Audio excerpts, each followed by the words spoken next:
Oui, bonjour. Oui, je vais faire en fait le lien avec ce qui a été dit, alors je trouve de façon très claire par notamment la présentation de M. Réjalot.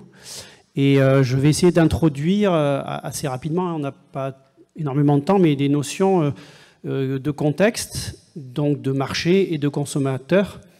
Des notions en fait qui sont, alors pas spécifiquement ici en Gironde, mais assez généralement peu prises en compte dans les réflexions globales, et c'est pour ça que je remercie Agrobio de m'avoir invité sur ces aspects-là. Pour essayer de résumer, ou pour essayer de ne pas être trop long, je vais aborder 4 points qui me paraissent très importants. Le premier, donc, c'est la vision en fait, du consommateur par rapport à ce qu'on vient d'évoquer sur le bio. Ensuite, on va basculer vers quelque chose d'un peu plus macroéconomique, vers le marché global. Et puis, on va s'intéresser aussi à la distribution, ce qui est un élément aujourd'hui très important dans la viticulture et dans le vin bio. Et on finira par une problématique un peu plus large pour dépasser simplement les problématiques liées au vin bio. Alors, effectivement, aujourd'hui, on va dire que sont globalement identifiés quelques marqueurs, quelques normes, quelques labels. Aujourd'hui, globalement, c'est effectivement 3 labels qui se détachent, le label bio, le label Déméter et la nouvelle charte 20 méthodes nature qui vient un peu nettoyer la naissance, l'essor de ces vins nature qui étaient à peu près tout et surtout n'importe quoi. Donc, il est très intéressant de voir que depuis maintenant une vingtaine d'années où existe notamment de façon très très large le bio et la biodynamie, on a eu une évolution du consommateur, de la vision du consommateur qui a été très marquée, très rapide, parce que c'est quand même des phénomènes hyper récents sur un marché qui est très ancien, le marché du vin. Et donc on a aujourd'hui l'avantage d'avoir eu pour la première fois une étude menée par Wine Intelligence. Et cette étude, elle marque une rupture très très nette dans la vision que les consommateurs ont des produits bio, puisque pendant très longtemps, dans le vin, je parle là vraiment spécifiquement du vin, il y avait peu d'impact des labels environnementaux, et particulièrement du label bio, sur le comportement d'achat et le comportement d'image du consommateur. Or, sur les quelques dernières années, on voit que le label bio aujourd'hui est un label qui, on va dire simplement les choses, écrase tous les autres labels sur tous les aspects étudiés par l'étude, en fait tous les aspects qui impactent les choix des consommateurs. Le premier, et ça c'est vraiment très surprenant, c'est la notoriété assistée. Le label bio est très largement supérieur à tous les autres labels, et il faut bien voir que dans l'étude, ils ont différencier le label bio français, le AB, et le label bio, la feuille européenne. Donc si on ajoute les deux, on voit que le label bio est très très puissant par rapport aux autres labels et aux autres labels d'origine, de qualité et aux autres labels environnementaux bien évidemment. Une trentaine de labels ont été étudiés. On voit que ici les premiers, et on voit donc que tous les autres labels environnementaux qu'on évoquera sont très peu connus et ont peu d'impact sur le consommateur. Deuxième élément, et ça aussi c'est une nouveauté très forte, c'est que non seulement le label bio aujourd'hui est reconnu en termes de notoriété, mais aussi il est une forte incitation à l'achat. Alors ça a été dit et évoqué tout à l'heure, très longtemps le vin a une image de produit voilà, assez nature. Voilà. Les gens ont souvent l'impression que le vin ça pousse sur les vignes, hein. Ce n'est pas du tout le cas. Et donc il y avait un impact assez faible sur les achats. Aujourd'hui, c'est très majoritaire et ça supplante, là encore, tous les autres labels. Et puis, dernier point qui est extrêmement important, parce que là aussi c'est nouveau et c'est en plein essor, c'est le label bio comme label qualitatif. Voilà, là encore, longtemps a circulé l'idée que les vins bio étaient moins bons. Voilà. Et aujourd'hui, c'est absolument plus le cas. Alors, il y a eu une très forte évolution qualitative, bien évidemment, des vins, et des vins biologiques en particulier, mais bon, voilà, aujourd'hui, c'est très reconnu par le consommateur. Donc, incontestablement, aujourd'hui, ces labels-là, et particulièrement le label bio, est peut-être le premier label, hein, aujourd'hui, reconnu par les consommateurs sur tout leur comportement de consommation et d'achat.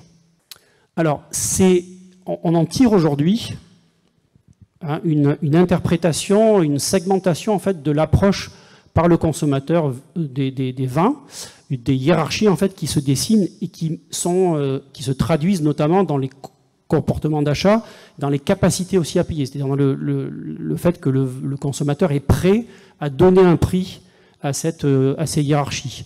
Donc il y a aujourd'hui une hiérarchie dans les vins hein, qui part des vins de table, qui aujourd'hui est une appellation qui n'existe plus, qui a été transformée pour la France en vin de France. Ensuite sur les segmentations géographiques, les IGP, les AOC, et sur les noms des marques, hein, de domaines, de châteaux, comme ça a été évoqué, et le concept de vigneron. Tout ça fait que les consommateurs sont prêts à payer plus cher pour des vins de vignerons que par exemple pour des vins de marque générique ou des vins de marque de négoce. Et puis on retrouve aujourd'hui aussi cette approche dans la hiérarchie de la labellisation, alors, sur les vins conventionnels, les produits HVE, les vins bio et les vins biodynamiques et les vins nature. Alors, c'est vrai que le consommateur va moins différencier aujourd'hui les différents labels dans leur valorisation pour une raison simple, c'est que face à cette hiérarchie-là, ben vous avez néanmoins une telle multiplicité de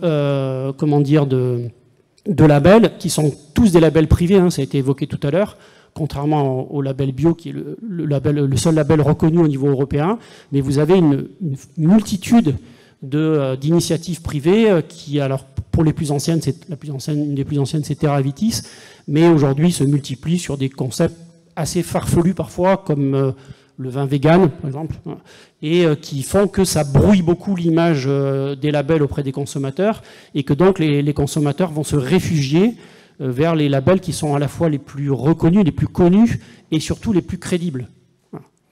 Donc ça, c'est une vraie valeur ajoutée pour le label bio, mais il faut prendre en compte que ce label est concurrencé par tout un tas d'initiatives privées, certaines assez puissantes et d'autres beaucoup plus petites.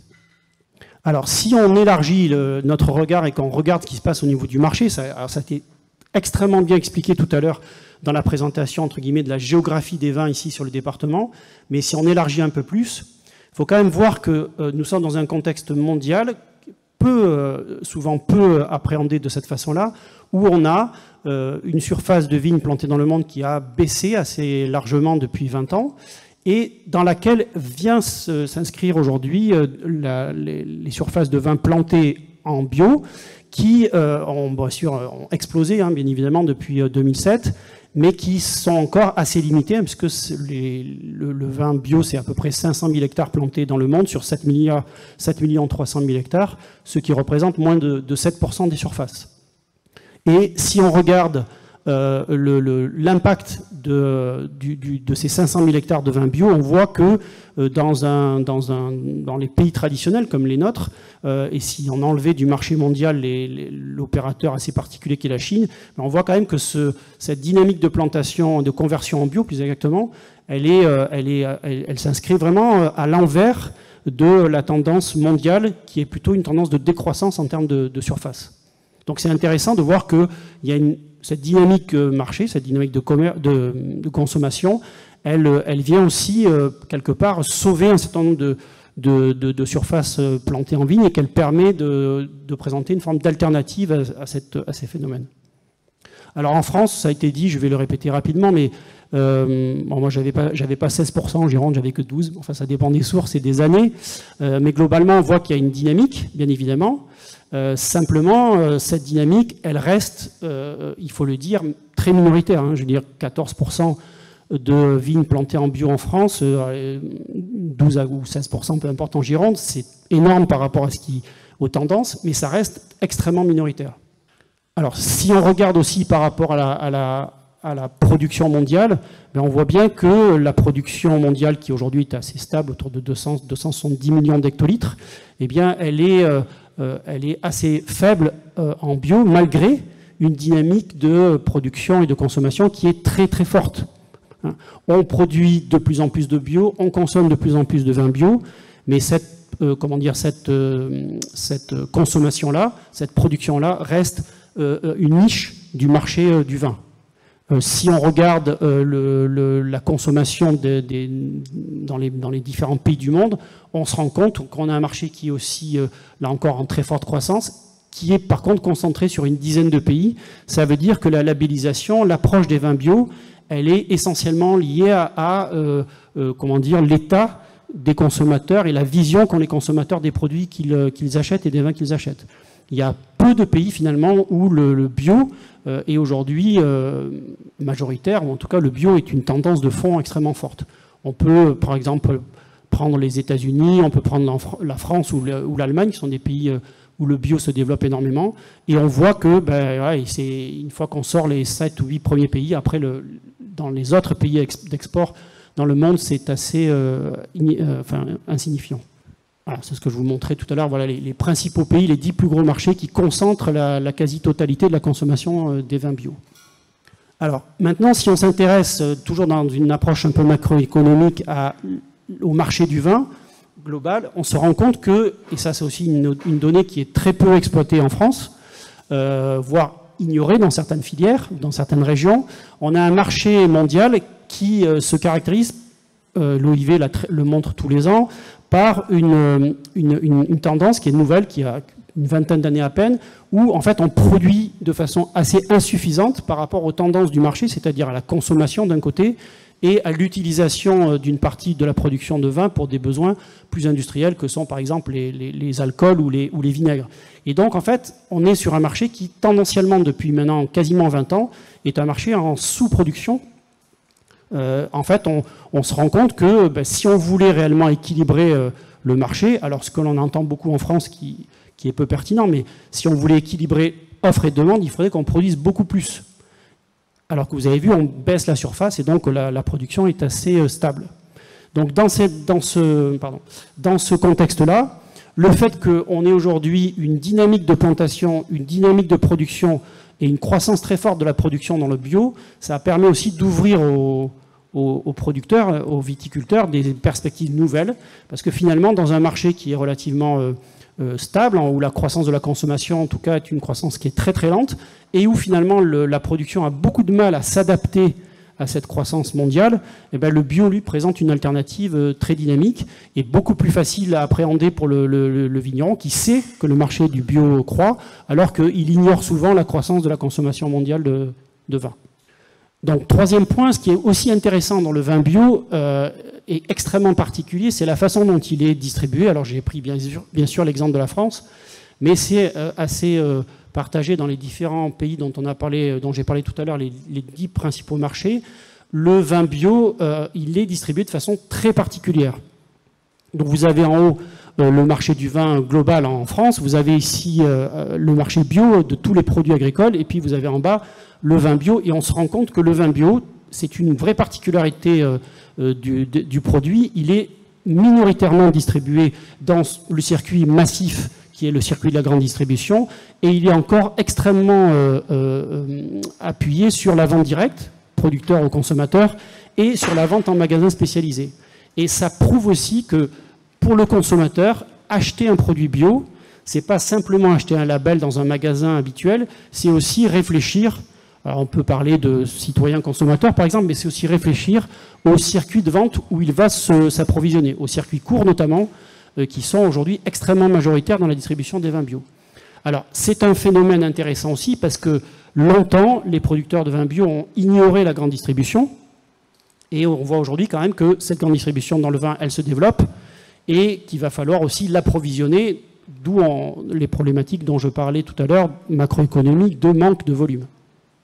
Si on regarde aussi la distribution, on se rend compte que sur le marché du vin français, ça a été évoqué tout à l'heure dans les chiffres de vente de vin de Bordeaux, de vin en Gironde, on voit qu'on a un autre pilier qui s'est fortement dégradé, ça a été dit, c'est l'exportation. Les exportations de vin français et de vin de Bordeaux, elles ont extrêmement baissé depuis 20 ans, depuis la croissance et la mondialisation du vin, on va dire.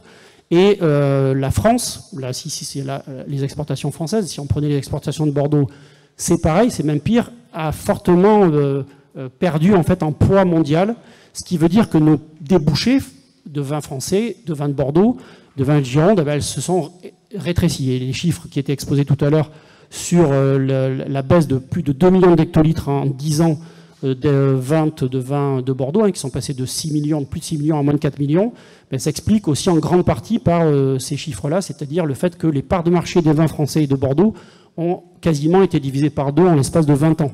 Donc on a un débouché mondial de vins, on va dire, globaux, hein, sans prendre en compte les vins bio, qui a fortement chuté. Et donc on va trouver, dans le fait de se diversifier, entre guillemets, ou de se convertir en bio, on va trouver des nouvelles possibilités de distribution.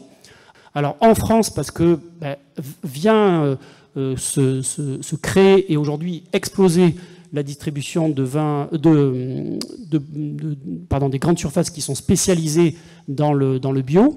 Donc l'acteur historique, c'était Biocoop, mais aujourd'hui, il y a des dizaines d'enseignes qui se créent, qui se développent et qui ouvrent des magasins tous les ans en France à foison.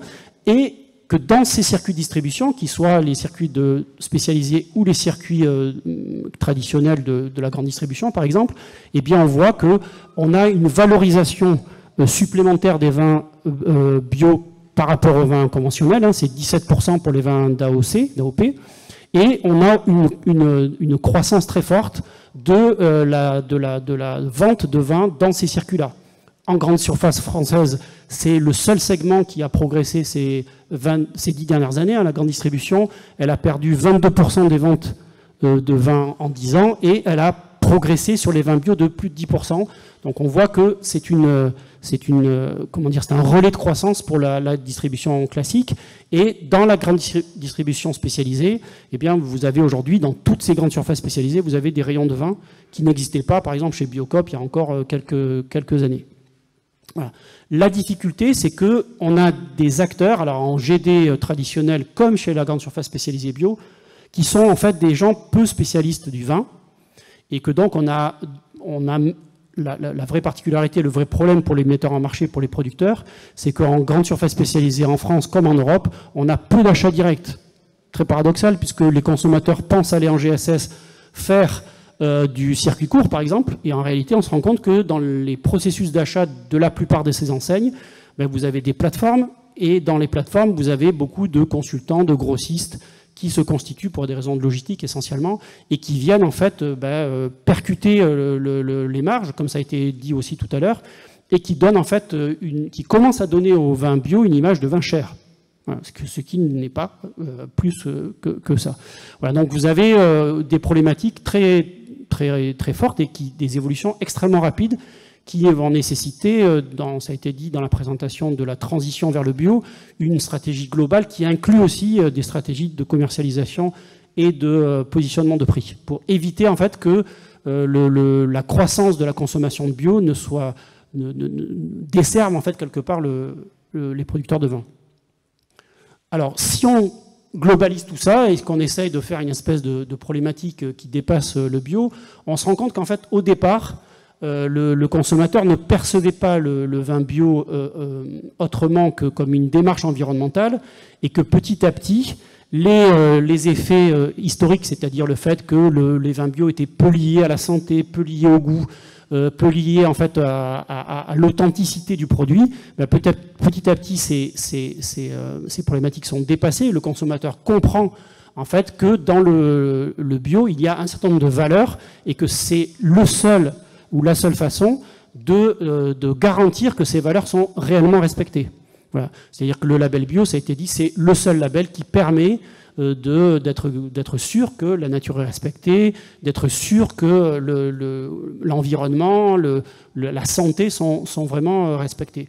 Et aujourd'hui, les consommateurs attendent, et ça a été aussi évoqué ce matin, du bio, qu'il aille encore plus loin, c'est-à-dire qu'au-delà de la nature, au-delà de la santé, eh bien, le vin soit un produit, le bio en général, soit un produit équitable. Hein, on revient sur la problématique de prix.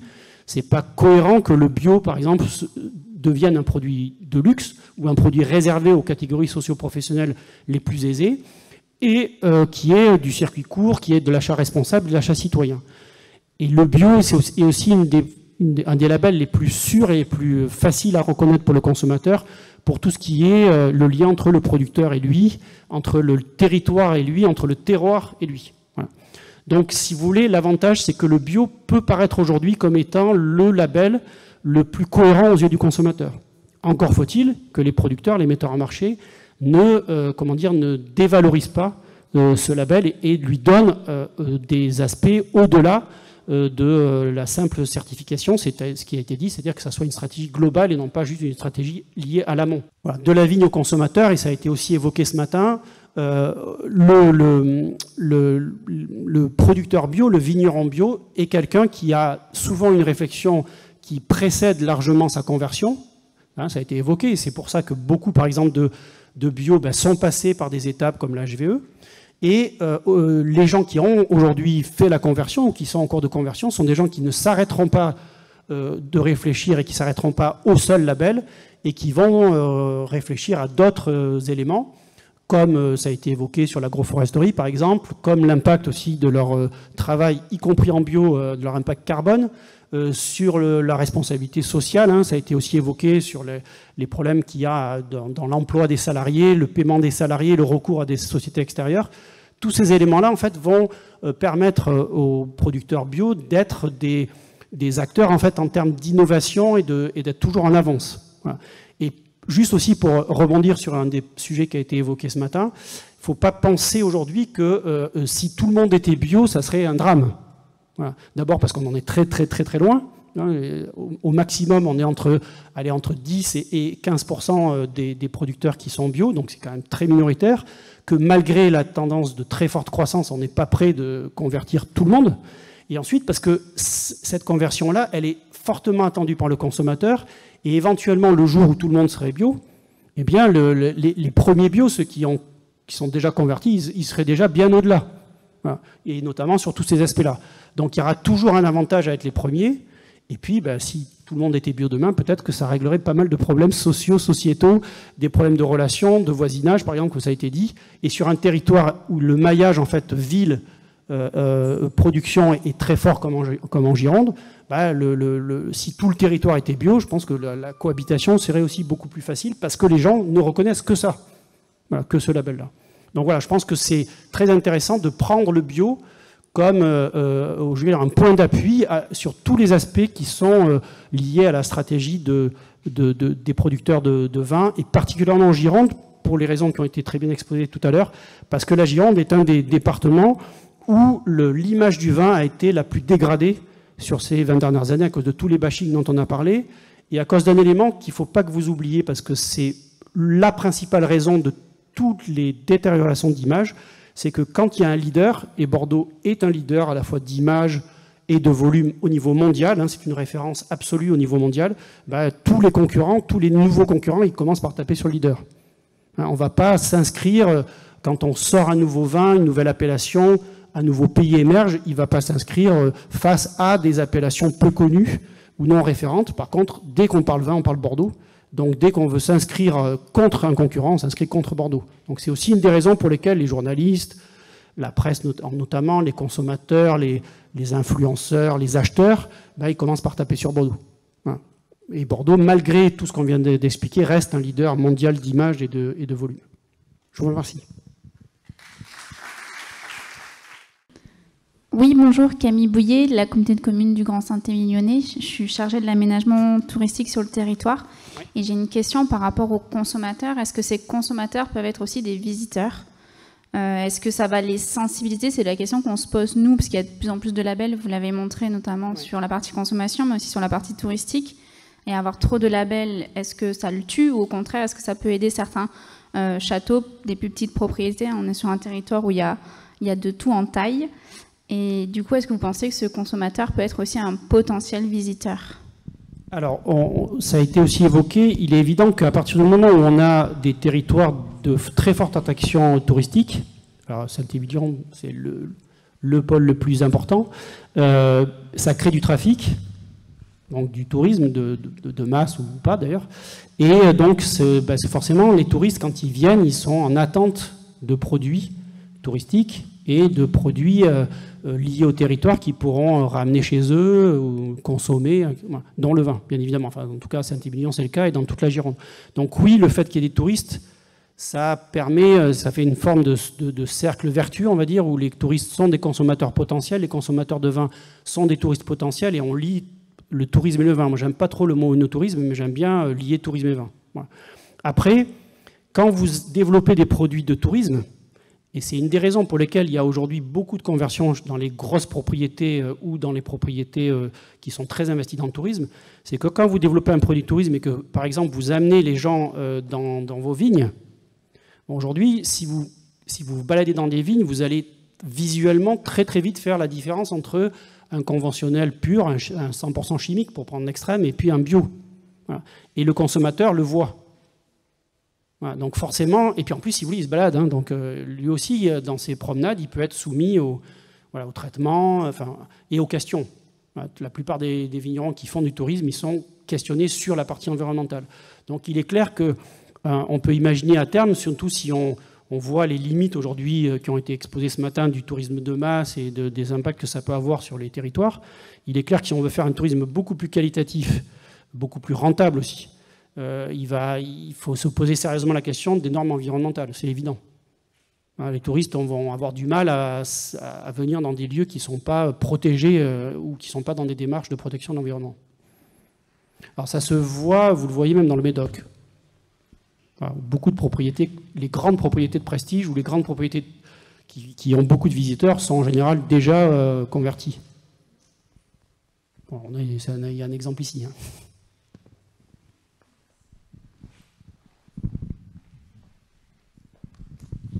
Comment on explique la différence entre le manque que vous expliquiez au niveau mondial, le manque de production, et en même temps la difficulté à écouler les vins, du coup? Parce qu'on est, nous, sur un credo que moi j'interprète et que beaucoup d'économistes ou de chercheurs ou même simplement d'acteurs mais internationaux interprètent de la même façon, c'est que le vin n'est plus un marché d'offres et de demande. Voilà, donc si vous voulez, le marché de l'offre et de la demande, c'est un marché où vous avez un besoin indispensable, et puis s'il n'est pas satisfait, ça crée des tensions sur le marché. Donc si vous n'avez pas de produits alimentaires de base, et donc vous provoquez des famines, et donc forcément il y a une tension sur le marché qui fait augmenter les prix, augmenter la demande. Mais le vin, c'est plus un produit nécessaire. Ça fait bien longtemps que c'est plus une boisson, et donc s'il n'y a pas de vin, on boit autre chose. Et vous avez des pays, des marchés qui manquent de vin. Un des exemples les plus simples à comprendre, c'est les États-Unis, hein, qui est le premier consommateur de vin au monde aujourd'hui et qui régulièrement, en fin d'année, manque de disponibilité, manque de produits. Mais ce n'est pas parce qu'on manque de vin qu'on va venir taper à la porte d'un vigneron pour lui en acheter. Si lui n'est pas présent et pas connecté à ce marché-là, on achètera autre chose, hein, de la bière, de l'eau minérale ou un produit substitutif qui peut même pas être une boisson ou un liquide. Donc aujourd'hui, il y a cette notion, mais c'est un vrai débat dans les filières en France parce que c'est un impensé, on va dire. Il y a une vraie problématique qui est très très forte ici à Bordeaux, vu les chiffres qui ont été présentés tout à l'heure et qui sont justes, est-ce qu'il faut produire pour vendre ou est-ce qu'il faut vendre pour produire? Voilà. Or aujourd'hui, pour l'instant, on est encore sur un credo national en France qui est d'adaptation de l'offre et de la demande. Voilà. Sauf que la demande, ce n'est pas la demande mondiale, hein, ce n'est pas la demande française, ce n'est pas la consommation, c'est qu'est-ce qu'on est capable de vendre.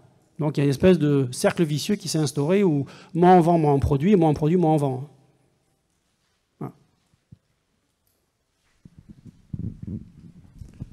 Oui, alors j'ai une question par rapport à l'offre et la demande, justement. Si on imagine 100% de bio en Gironde, quel est... Aujourd'hui, effectivement, on est sur 15%, le marché va bien et on arrive à rémunérer correctement parce que le vin bio se vend plutôt bien. Demain, s'il y a 100% de bio, on peut imaginer que du coup, soit ça se répercute sur le consommateur, soit il faut développer des marchés à l'export sur le bio. On voit quand même que c'est limité à l'exportation. Donc, quelles sont les perspectives un peu entre cette offre et cette demande sur le bio? Pour l'instant, ce qui a été constaté, puis je pense qu'on va en reparler juste après sur la partie économique et comptable, ce qui est aujourd'hui constaté, c'est que le bio est un des moyens d'échapper alors si on prend le point de vue du consommateur, au premier prix et aux entrées de gamme. Voilà, c'est-à-dire que logiquement, et on l'a vu sur les prix moyens, le bio se positionne à minima sur des produits cœur de gamme, on va dire. Ce qui est la partie la plus dynamique du marché aussi. C'est-à-dire que les gens qui n'achètent plus le vin comme une boisson préfèrent acheter une bonne bouteille qu'une bouteille de premier prix. Voilà, alors de plus en plus, même si les premiers prix sont encore très, très présents. Donc on peut espérer que si tout le monde était en bio, tout ce bio-là, et c'était un des objectifs de la filière ici à Bordeaux, c'est remontrer les volumes pas cher, hein, notamment ce qui a été exposé ce matin, les 40 et quelques % de vin de Bordeaux à moins de 4 € la bouteille, serait remonté au prix moyen qui est plutôt à 6,50 là, sur les AOC.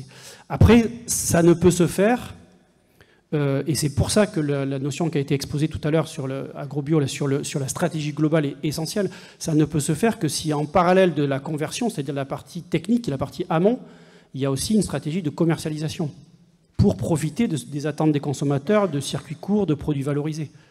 Voilà. Si on laisse faire des opérateurs opportunistes, hein, intermédiation, distribution, ces acteurs-là, et on le voit aujourd'hui, il y a des tensions sur les prix, notamment des cours de vrac, on voit qu'il y a des tensions pour ramener les prix du bio vers le conventionnel. Alors c'est sûr que si c'est pour convertir tout en bio avec des prix du conventionnel, c'est absurde. Mais ce n'est pas juste absurde en termes de coût, c'est aussi absurde par rapport au consommateur.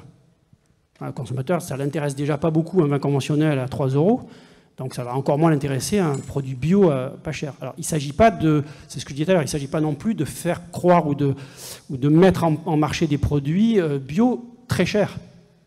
Le différentiel de prix, c'était 17%, ce n'est pas 40%, ce n'est pas 2 fois plus cher. On le voit sur les produits agricoles.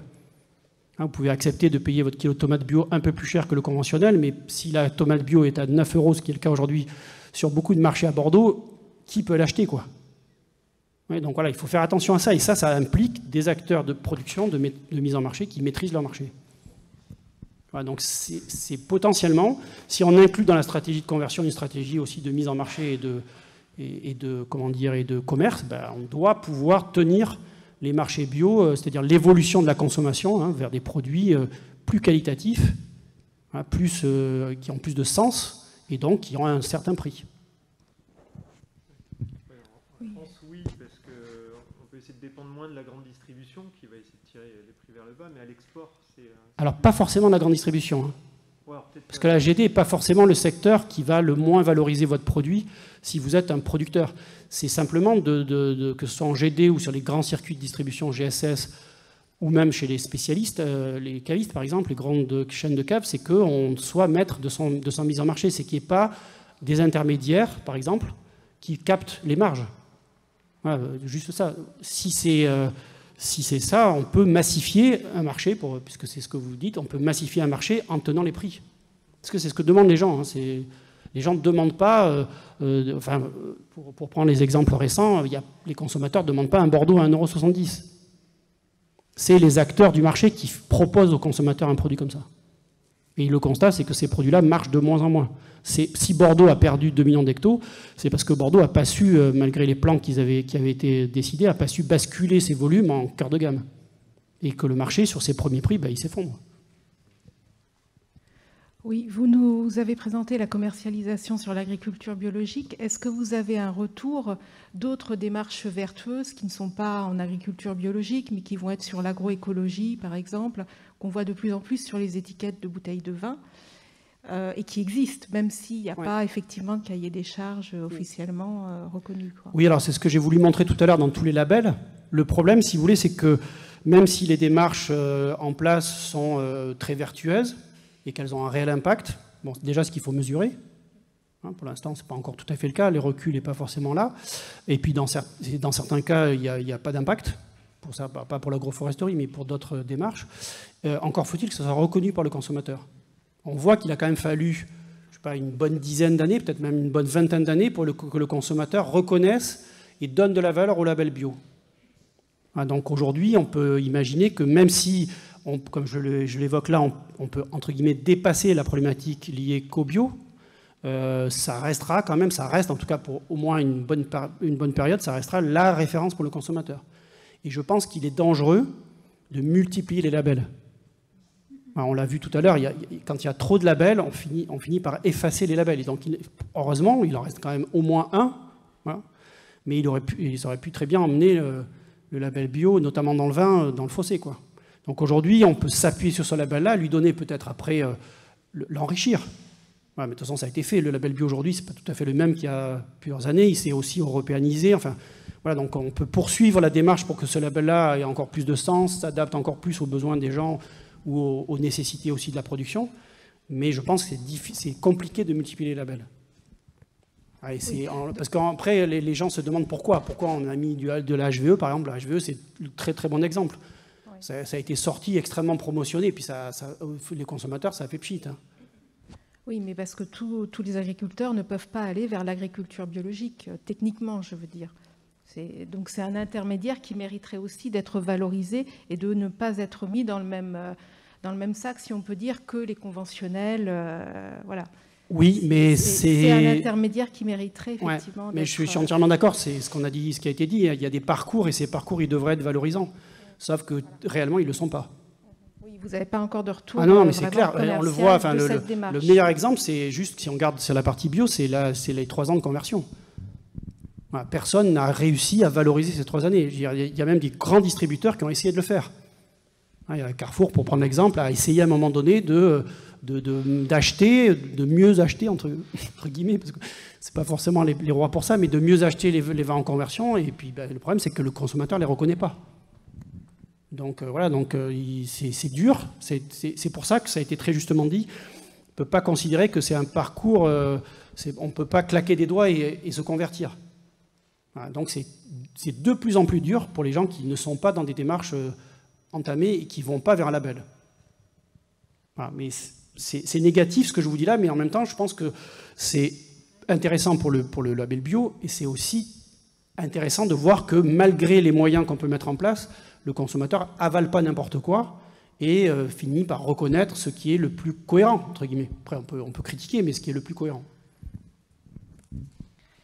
Par rapport à cette valorisation dont vous parliez, effectivement, on le voit, HVE n'est pas valorisé. Non. Donc, c'est effectivement une démarche de progrès. Si ça amène vers la bio, il ne faut pas que ça soit une fin en soi, HVE.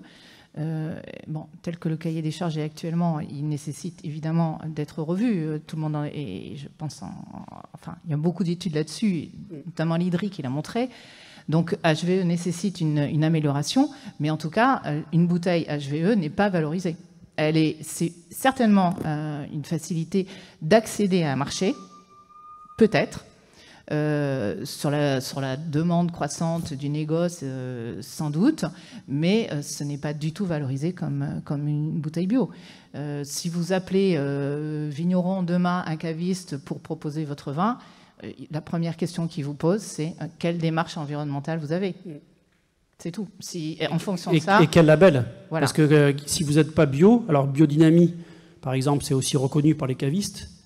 On s'en souffre, c'est encore différent, mais voilà, mais on le voit parce que si vous voulez, le vin étant adossé sur des circuits, on va dire de proximité, les cavistes, grandes surfaces spécialisées et vente directe.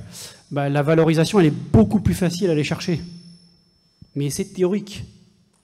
Voilà, c'est-à-dire que si je vends mon vin à un caviste et que je ne maîtrise pas ma valeur, je vais vendre un vin sans marge. Voilà, donc, je pense que c'est nécessaire Mais en général, c'est le cas. Je veux dire, les producteurs les plus conscients et aussi qui ont les moyens intellectuels, financiers, bien évidemment, économiques, de réfléchir à tout ça. En général, c'est aussi eux qui sont les plus en pointe au niveau commercial. Voilà. Mais voilà, si ça se généralise, et ce qu'on ne peut qu'espérer, il faudra aussi faire attention de ne pas retomber dans les travers de la production agricole en général, qui est de profiter d'opportunités, et ensuite, une fois que l'opportunité est passée, on revient au travers de précédent, quoi. Et ça, c'est quand même le risque. Voilà. Si on massifie, plus on massifie. Oui. J'aurais une question au sujet justement des metteurs en marché, parce que jusqu'à maintenant, il me semble que les vins bio sont vendus essentiellement en bouteille c'est ça la majorité, par les viticulteurs eux-mêmes. Oui. L'évolution de la production, pour en revenir à ce que disait Yann, c'est-à-dire que le risque de la conventionnalisation du bio, la structuration économique de la Gironde via les metteurs en marché que sont les négociants, est-ce que tu penses que le négoce est en capacité de pouvoir s'adapter et de faire en sorte qu'on ne tombe pas dans les travers qui nous ont amené à ce qu'on connaît actuellement? Si on veut être réaliste, ce qui n'est pas forcément le plus politiquement correct, mais si on veut être réaliste, on se rend compte que de toutes les façons, déjà dans les vins conventionnels, ils n'y arrivent pas, les négociants. Ils n'y arrivent plus. Et on ne voit pas pourquoi ils y arriveraient mieux avec du bio. En fait, le problème aujourd'hui, c'est pas le négoce. Le problème, c'est que on a mondialement, parce que c'est pas français, on a un gros souci avec l'intermédiation. C'est-à-dire qu'à partir du moment où aujourd'hui le consommateur notamment par l'Internet, mais a une vision de plus en plus précise de ce qu'est un marché, notamment des prix, il veut de la cohérence. Bon, ça veut dire que si on a un intermédiaire, c'est-à-dire que l'intermédiaire en lui-même, il a une place sur tous les marchés, et notamment dans le vin, mais si on a un intermédiaire, ça ne dédouane pas le producteur qui signe le vin de maîtriser à la fois la traçabilité de son produit, les circuits de distribution et les prix. Voilà, donc ça voudrait dire que si on a un intermédiaire, et le négoce a été et encore suffisamment puissant pour pouvoir éventuellement jouer ce rôle-là, mais si on a un intermédiaire, il ne faut pas qu'il empêche ou qu'il capte les besoins du marché. Et on le voit très très bien, à l'export, parce que là où c'est pas le négociant, c'est l'importateur par exemple. Quelle est aujourd'hui l'utilité d'un intermédiaire? S'il n'y a pas d'utilité, ça fait retomber les responsabilités des métiers de distribution et de mise en marché sur les producteurs. Et petit à petit, c'est ce qu'on voit. On voit que le modèle français, c'est quand même une vente en bouteille, en produit fini, parce qu'il y a d'autres méthodes que les bouteilles, et que cette mise en marché-là, elle nécessite une maîtrise des stocks, des approvisionnements, des marchés et des prix. Donc soit l'intermédiaire joue le rôle de facilitateur du marché et il a sa place, et il est payé pour ça, soit il ne le joue pas et il va finir naturellement par capter les marges, par bloquer les marchés, et donc par être non pas un facilitateur, mais au contraire un empêcheur. Alors juste pour illustrer ça, et pour ne pas faire le focus sur le négociant français, enfin au bordelais, c'est quand le marché américain, le premier marché mondial, quand le marché américain a subi la crise de 2007-2008, crise économique, financière, les importateurs américains, donc les intermédiaires américains ont arrêté d'importer. Donc il y a eu 40% de baisse des importations de vin aux États-Unis, alors que la consommation de vin n'a pas baissé. Donc si mon client c'est l'importateur, je perds 40%. Alors que si mon client, c'est le consommateur américain, je ne perds rien. Mais ça, c'est ça la révolution, entre guillemets, de la vision du marché par les producteurs. Ce n'est pas les intermédiaires, les négociants, les courtiers ou même les distributeurs. Ce n'est pas ça qui les intéresse, c'est les consommateurs. Donc, si je parle de prix, c'est le prix de vente consommateur. Et si je parle de positionnement et de prix, c'est pour que moi, j'en retire un revenu agricole qui soit largement suffisant pour vivre. Ça, ce n'est pas vraiment tout à fait comme ça qu'on a organisé nos filières.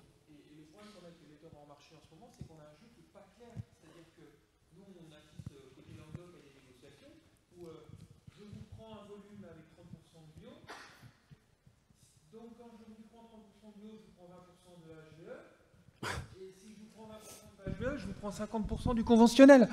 Ça, c'est complètement dingue en ce moment. Les négoces à l'intérieur des gros groupes, Leclerc, Agriconfiance, on les a tous là autour de la table en ce moment.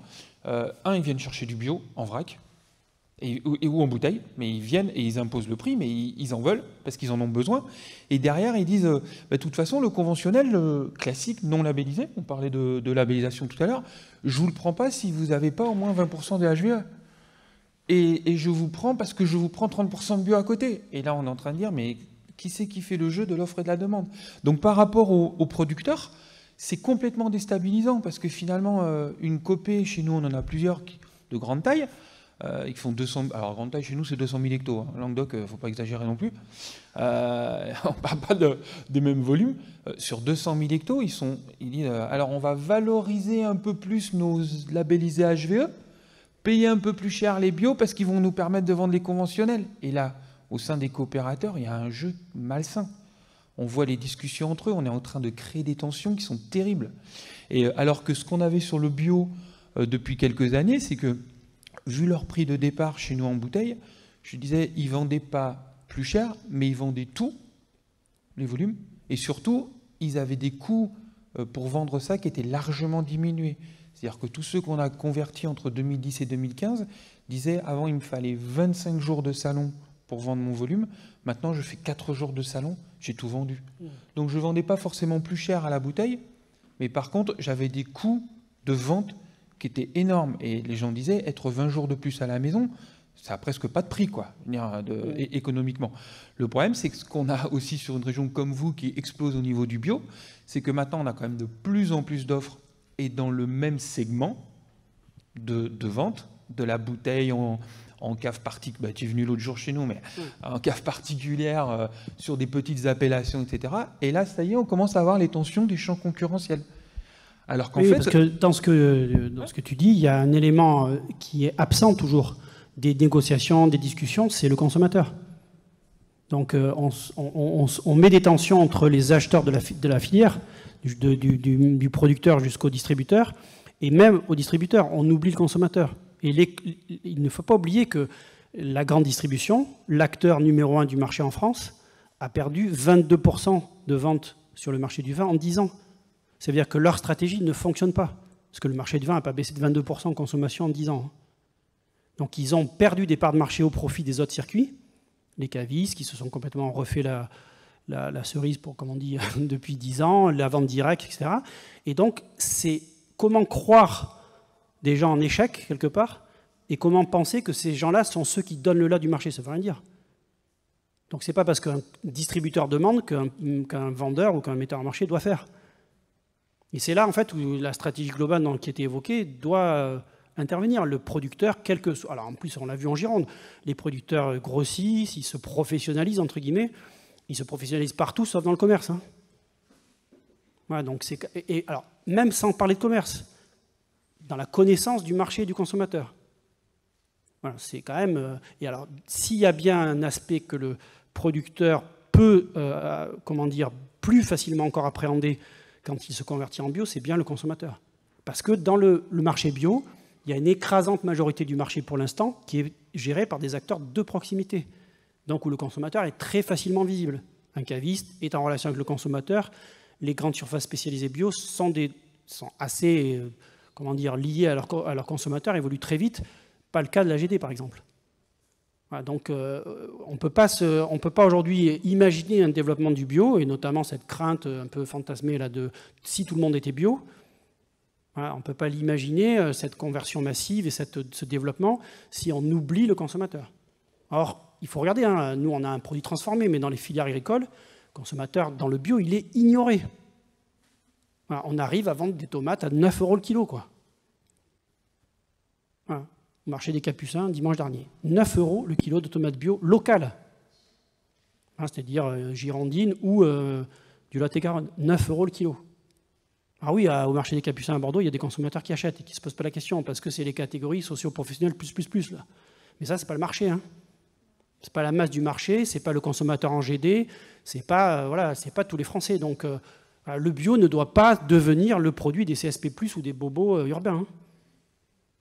Hein. Sinon, on ne massifiera pas. Sinon, on ne convertira pas 100% du vignoble en bio.